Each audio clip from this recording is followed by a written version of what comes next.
আপনি যদি diploma engineer কথাটা দেশের বাইরে কোথাও গিয়ে বলেন, তারা এটা চিনবে না যে বাংলাদেশের বাইরে কোথাও ডিপ্লোমা ইঞ্জিনিয়ার বলতে কিছু নাই। একজন ইঞ্জিনিয়ার, সে ইঞ্জিনিয়ার, তাদের সিন্ডিকেট ব্যবহার করে এই পদগুলো ব্লক করে দিচ্ছে, এই পদগুলোতে এই সার্কুলার আটকে দিচ্ছে, যার কারণে আমরা সার্কুলার অভাবে চাকরি পাচ্ছি না। তাদের একটা শক্তিশালী সিন্ডিকেট রয়েছে, যে সিন্ডিকেটের মাধ্যমে তারা এই পদগুলো দখল করে রাখছে। বাংলাদেশের গ্যাজেটে বর্তমানে বলা হয়েছে যে যারা ডিপ্লোমা ডিগ্রিধারী তারা নামের পাশে ডিপ্লোমা প্রকৌশলী লাগাতে পারবে। 24 পরবর্তী বাংলাদেশে কোটার কোনো যৌক্তিকতা নেই। এই বৈষম্যটা নিয়ে এতদিন কাজ করা হয়নি। এই বৈষম্যটার ফলে বাংলাদেশের প্রকৌশল শিক্ষার্থীরা, সর্বোচ্চ মেধাবী শিক্ষার্থীরা পাড়ি জমাচ্ছে দেশের বাইরে। তারা BCS এ পরীক্ষা দিচ্ছে। এখানে কি আমাদের মেধার অপচয় হচ্ছে না? এখানে কি আমাদের অর্থ সম্পদের অপচয় হচ্ছে না? এখানে আমাদের জ্ঞানের অপচয় হচ্ছে না? আমাদের দেশের এখানে কি ক্ষতি হচ্ছে না? অবশ্যই ক্ষতি হচ্ছে। এখন এই যে মেধার অপচয় যেন না হয়, এই দেশের যেন ক্ষতি না হয়, সেজন্য আমরা কি করতে পারি? এই সমস্যাটা সমাধান করার জন্য বাংলাদেশের সকল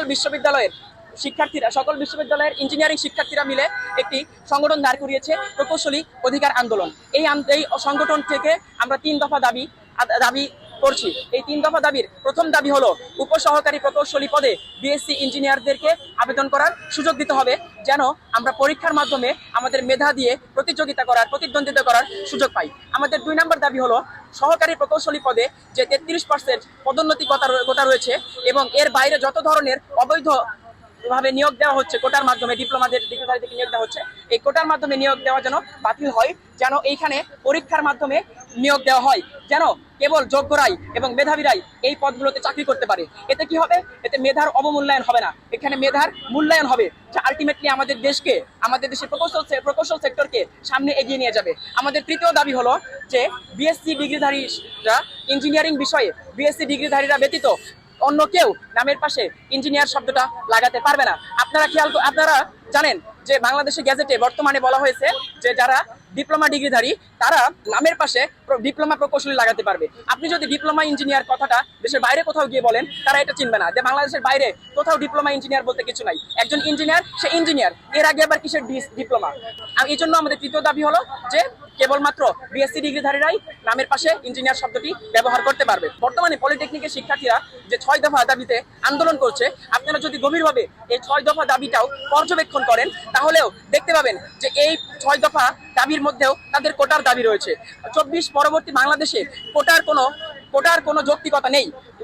তারা কিভাবে কোটার দাবি করছে আপনারা খেয়াল করে দেখবেন। তাদের একটি দাবি হলো যে সকল ইঞ্জিনিয়ারিং কলেজ রয়েছে, সেসব কলেজে ডিপ্লোমা ডিগ্রিধারীদেরকে ভর্তির জন্য 100% কোটা দিতে হবে, যেন এইসব কলেজে শুধুমাত্র ডিপ্লোমা ডিগ্রিধারীরাই ভর্তি হতে পারে। কেন BSc ডিগ্রি, কেন HSC ডিগ্রিধারীরা, HSC পাস করা শিক্ষার্থীরা কি দোষ করেছে? তারা কেন ভর্তি হতে পারবে না? 100% কেন তাদেরকে দিতে হবে? তো এই যে কোটার দাবি এখানে চলে এসেছে। তারপরে তাদের তৃতীয় যে দাবিটা ছিল, সেই তৃতীয় দাবিতে তারা বলেছে যে উপসহকারী প্রকৌশলী পদ শুধুমাত্র ডিপ্লোমা ডিগ্রিধারীদের জন্য বরাদ্দ রাখতে হবে। এই যে বরাদ্দ কথাটা কিংবা সংরক্ষিত রাখতে হবে, এই সংরক্ষিত কথাটাই কিন্তু কোটা। এই বরাদ্দ রাখা বা সংরক্ষিত রাখা জিনিসটাই কিন্তু কোটা। আপনি যদি এই 24-এর আগের জিনিসগুলো খেয়াল করেন, তাহলে দেখবেন যে সরকারি চাকরিতে 56% পদ বরাদ্দ রাখা হতো কিংবা সংরক্ষিত রাখা হতো। এই জিনিসটাকে কি আমরা কোটা বলতাম না? এটাকেও কোটা বলতাম। তাহলে ওটা যদি কোটা হয়, তাহলে উপসহকারী প্রকৌশলী পদে যে এই শুধুমাত্র ডিপ্লোমা ডিগ্রিধারীদের জন্য বরাদ্দ রাখতে হবে, এইটাও কোটা।